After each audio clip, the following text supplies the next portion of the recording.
Thanks, Rachel. Tonight we discuss matters Kampala, but really we will stick around traffic or even at some point discuss infrastructure in the city in terms of the buildings. But tonight we want to discuss some of the issues, or one of the biggest issues we have here in Kampala, which is really the traffic. And Andrew has taken off some time to study this, and we hope we can benefit from his knowledge. And the old man of the clan joins me, Andrew Mwenda. He's also the CEO of the Independent magazine. Andrew, let's quickly discuss this. And I came across something very interesting. An article written in the Independent in 2009. Where else can you read something serious? Said Kampala's traffic where else can you read something that would be so clogged that nobody would be able to drive on the streets of Kampala in 2023, that our roads would actually be impassable. Well, first of all, I think there are two things about traffic. If you study traffic, first of all, you know I have traveled in more than 200 cities in this world. All the best cities in this world, I have visited them, eaten in their cafes, driven on their roads. Now, there are certain things you learn about cities. And that is, for a country like Uganda, which has a rapidly growing economy, I can tell you, you can build flyovers, you can do very many things, you will not reduce the problem of traffic in Kampala. Why? I've just come back from Beijing. Yes. Last month, remember I was in Beijing. Yes. If you drive from the airport in Beijing to downtown Beijing, yes, you'll be amazed at the flyovers, bridges, underground train stations, speed trains that have been established to ensure that there is a flow of traffic. But Beijing is congested. The same applies to London, the same applies to New York, the same applies to Moscow, the same applies to Paris. It applies to all cities. In fact, to reduce.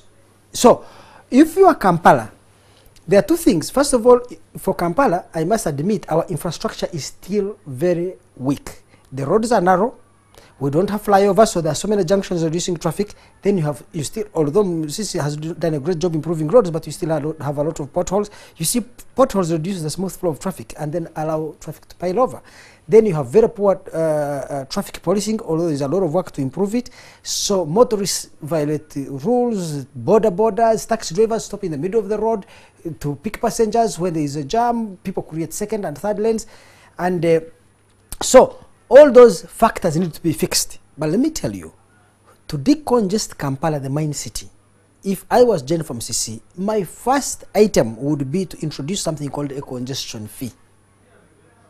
What is a congestion fee? You say which is applied like in London. Yes, yeah. You say for you to drive your car to the central business district of Kampala, either per month you must buy 100,000 sticker. Yes, yeah. or a million shilling sticker. Yeah. Or you pay 50,000 per day. Yes. Now let me tell you, people like Sudhir who can afford to pay 50,000 per day, and you, Morris, yes, and you, Morris, you yes. will drive your car. Yes. One, you reduce the traffic entering Kampala. B, the city will be earning revenue. Do you get it? Yes. Now, people like me who can't afford the 50,000 per day will have to use public means. Now you can challenge me and say, Andrew, there are even no public means. Yes. You see, people like Jen from CC have to make a decision. Do you first create the public alternative? Or you create a need. Or you create a need. Exactly. Yes. I personally think that if you introduce a congestion charge, people will get angry. But a smart entrepreneur will invest. Will immediately go and bring buses. Yes. To and fill buy that those gap. stickers, because exactly. There's no discrimination on the stickers. On the stickers. Yes. Or you can allow the buses even to go free, because yes. you're trying to encourage buses. People will, in 2 months you'll have buses here. Yes. Two, Maurice, I can tell you. You can also say, like in London, people drive to a train station, go into the tube, the underground train station to reach the CBD. Here you don't have that kind of public transport. Where will I leave my car if I drive it from Boyogerere? You say I leave it at Nakawa. I don't bring it to the central business yes. district. And you pick a train immediately, or you pick a bus. Or you pick a bus. Yes. Immediately a smart entrepreneur who has land there will open that land and create a parking space where people can leave cars. Bottom line is this. Please make it expensive for motorists to enter Kampala. It is as simple as that. That is part of the strategy in the Kampala master plan. And I know the KCCA has been trying to implement this. One, with the expansion of the roads that they've started. You've seen the Ginger Road to Nakawa, the Ginger Road junction. That has and it has easy it's going to be 3 lanes on both sides.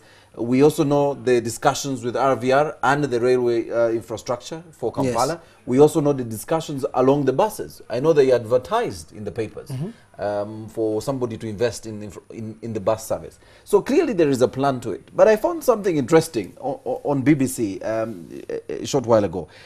Kampala is actually, in the last research done in 2012 on the most, they said the 10 monster jams in the world.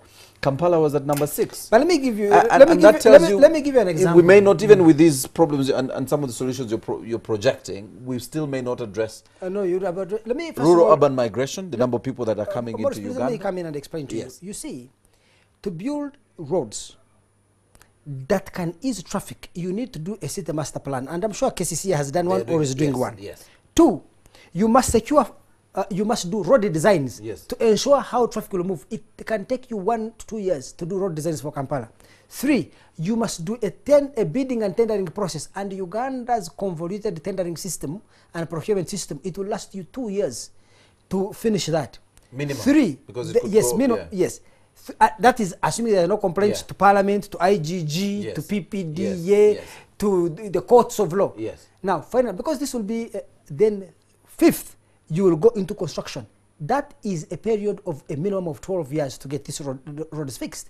But the congestion charge is a decision you can make today and begin implementing it tomorrow. Me, I say you should go that. The second thing, by the way, Maurice, you need to look at about Senegal. Yes.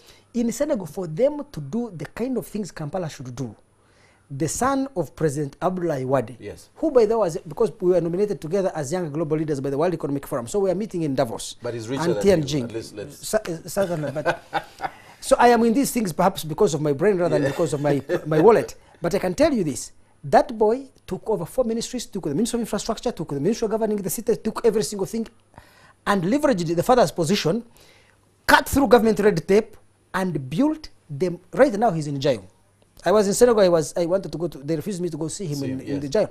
But I am so impressed, he used his position as the son of the president to cut through this political buccaneering and government red tape, and got Chinese and Arab contractors, raised money, and you need to go to Dakar. They built flyovers, cleared the city. It used to take about 3 hours to do from the city center in Dakar to the airport. Now it takes 25 minutes. So here but me, I said, if I, Andrew Mwenda, I can do that for Kampala and I go to jail, I'm willing to go to jail after it. But this idea that we must spend 50 years trying to do one flyover in Kampala, why?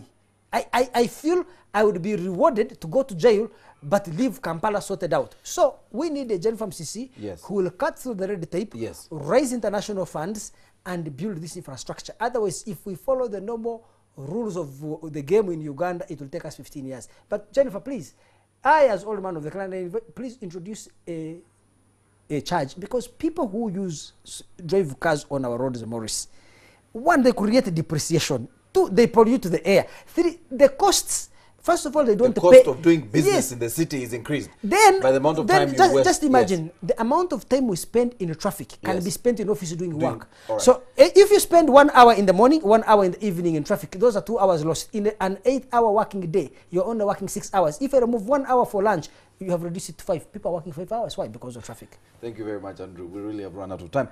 But we'll continue. You're always running out of time. We'll continue this discussion on another day, and that was Newsnight.